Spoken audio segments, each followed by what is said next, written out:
അസ്സലാമു അലൈക്കും വറഹ്മത്തുള്ളാഹി വബറകാതുഹു.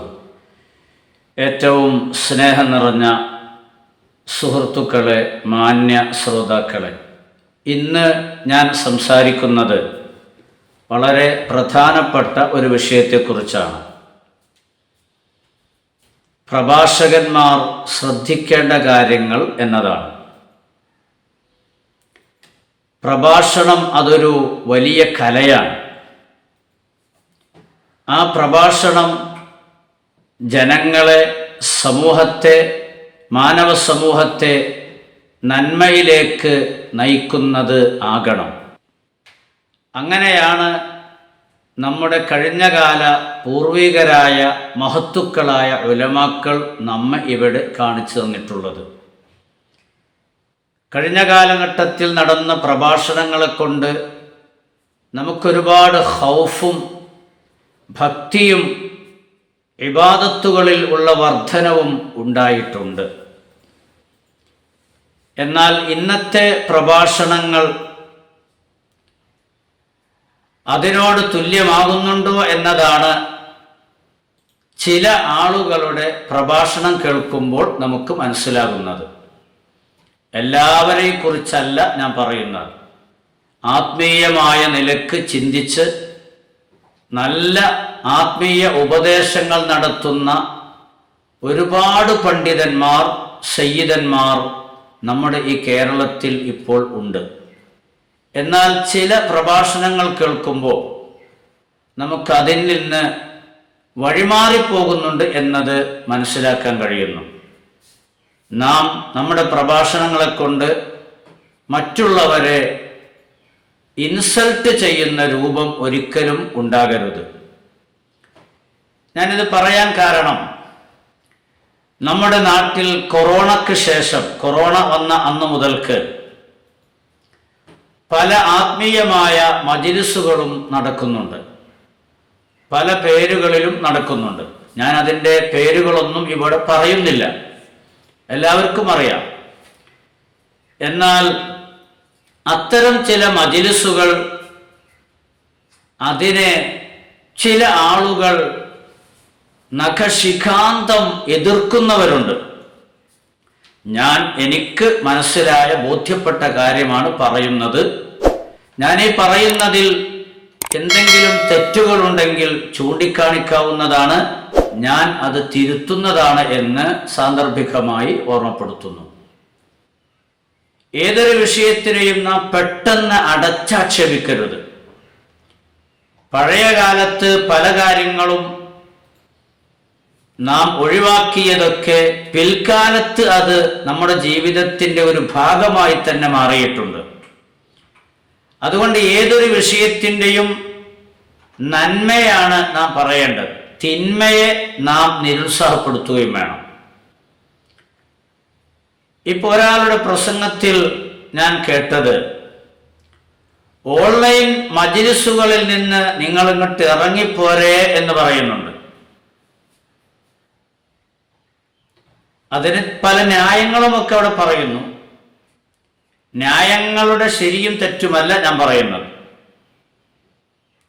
പക്ഷേ നാം ഒരിക്കലും അങ്ങനെ പറയരുത് എന്നാണ് എൻ്റെ അഭിപ്രായം. എന്തെങ്കിലും തെറ്റായ വശങ്ങൾ ഉണ്ടെങ്കിൽ നമുക്ക് ചൂണ്ടിക്കാണിക്കാം, അതാണ് തിരുത്തേണ്ടത്. ഇപ്പോ മഖ്ബറകളിൽ സിയാറത്ത് ചെയ്യുമ്പോൾ അവിടെ ശ്രദ്ധിക്കേണ്ട പല കാര്യങ്ങളുമുണ്ട്.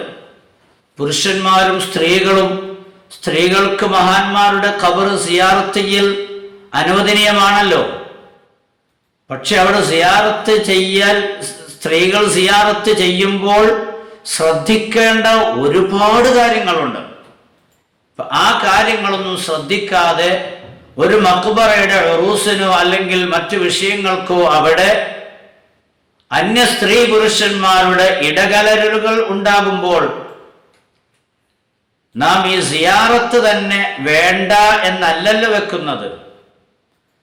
അവിടെ നടക്കുന്ന തെറ്റായ വിഷയങ്ങളെ നിരുത്സാഹപ്പെടുത്തി നല്ല കാര്യങ്ങളുടെ മാത്രം അതിനെ കൊണ്ടുപോകുക, അതാണ് നാം ശ്രദ്ധിക്കുന്നത്.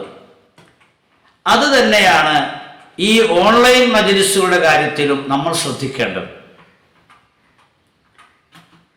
ആ മജ്‌ലിസുകൾ നടത്തുന്നവരിൽ വല്ല തെറ്റുകളും ഉണ്ടെങ്കിൽ നമുക്കവരെ വ്യക്തിപരമായി വിളിച്ച് നേരിട്ട് ചെന്ന്, അല്ലെങ്കിൽ ഫോണിലൂടെയോ അത് റെക്കോർഡ് ചെയ്യാതെ ഫോണിലൂടെയോ വിളിച്ച് സംസാരിച്ച് അത് തെറ്റാണെന്ന് അവരെ ബോധ്യപ്പെടുത്തുകയാണ് നാം ചെയ്യേണ്ടത്. മറിച്ച് മജ്‌ലിസുകളെ മൊത്തത്തിൽ നാം അടച്ചാക്ഷേപിക്കരുത്. ഇത്തരം ഓൺലൈൻ മജ്‌ലിസുകൾ കൊണ്ട് ഒരുപാട് ആളുകൾക്ക് ദിക്ർ ചൊല്ലാത്ത, ഖുർആൻ ഓതാത്ത, സ്വലാത്ത് ചൊല്ലാത്ത ഇരുന്ന ഒരുപാട് ആളുകൾക്ക് പല ഗുണങ്ങളുണ്ടായിട്ടുണ്ട്. അതിനെ നാം ചെറുതായി കാണരുത്. പക്ഷെ അതിൻ്റെ പിന്നിൽ ഉണ്ടാകുന്ന എന്തെങ്കിലും തെറ്റായ വശങ്ങളുണ്ടെങ്കിൽ അത് നാം സൂചിപ്പിക്കാം, ഓർമ്മപ്പെടുത്താം, തിരുത്താം എന്നതാണ്. ചിലതൊക്കെ അനുവദനീയവും മറ്റു ചില മജ്‌ലിസുകളൊക്കെ തെറ്റും എന്ന ഒരു രൂപത്തിലേക്ക് നാം ഒരിക്കലും മാറരുത്. നമുക്കിഷ്ടപ്പെടുന്നതൊക്കെ ശരി, നമുക്ക് താല്പര്യമില്ലാത്തതൊക്കെ തെറ്റ്, ശരിയല്ല എന്ന രൂപത്തിലേക്ക് നാം ഒരിക്കലും മാറരുത്. നമ്മൾ എപ്പോഴും ഋജുവായ മാർഗം, വജഅൽനാകും ഉമ്മത്തൻ വസത്തൻ, ഖുർആൻ പറഞ്ഞ അങ്ങനെയല്ലേ, നമ്മൾ ഒരു മധ്യനില പാലിക്കുന്നവരായിരിക്കണം. നന്മയുടെ പാന്താവിലൂടെ, ഋജുവായ മാർഗത്തിലൂടെ നാം ചലിക്കുന്നവരായിരിക്കണം. എല്ലാവർക്കും ഗുണം ചെയ്യുന്നവരായിരിക്കണം. നമ്മളെ കൊണ്ട് ഒരാൾക്കും ഒരു ബുദ്ധിമുട്ടും ഒരു പ്രയാസവും ഉണ്ടാകാൻ പാടില്ല. അപ്പോഴാണ് നാം ശരിയായ ഒരു മുസ്ലിം ആയി മാറുന്നത്. ഇത് നബി സല്ലല്ലാഹു അലൈഹി വസല്ലമ തങ്ങൾ നമ്മെ ഹദീസിൽ പഠിപ്പിച്ചിട്ടുള്ളതാണ്. അതുകൊണ്ട് പ്രാസംഗികന്മാർ, പ്രഭാഷണം നടത്തുന്നവർ, പഴയകാലത്തെ ആലിമീങ്ങൾ അവർ നടത്തിയ പ്രഭാഷണങ്ങളെ കൊണ്ട് ജനങ്ങൾക്ക് ഖൗഫുണ്ടായിരുന്നു. അതേപോലെ ഖൗഫുണ്ടാകുന്ന പ്രഭാഷണം നടത്തുന്ന ധാരാളം ആലിമീങ്ങൾ, ഉഖ്റവിയായ ആലിമീങ്ങൾ നമ്മളിന്ന് കേരളത്തിലുണ്ട്. ഞാൻ ആരുടെയും പ്രത്യേകം പേര് പറയുന്നില്ല. സംഘടനാ വ്യത്യാസമില്ലാതെ എല്ലാവരിലും അതുണ്ട്. കേരളത്തിലെ 4 സുന്നി മതപണ്ഡിത സംഘടനകൾ നിലവിലുണ്ടല്ലോ.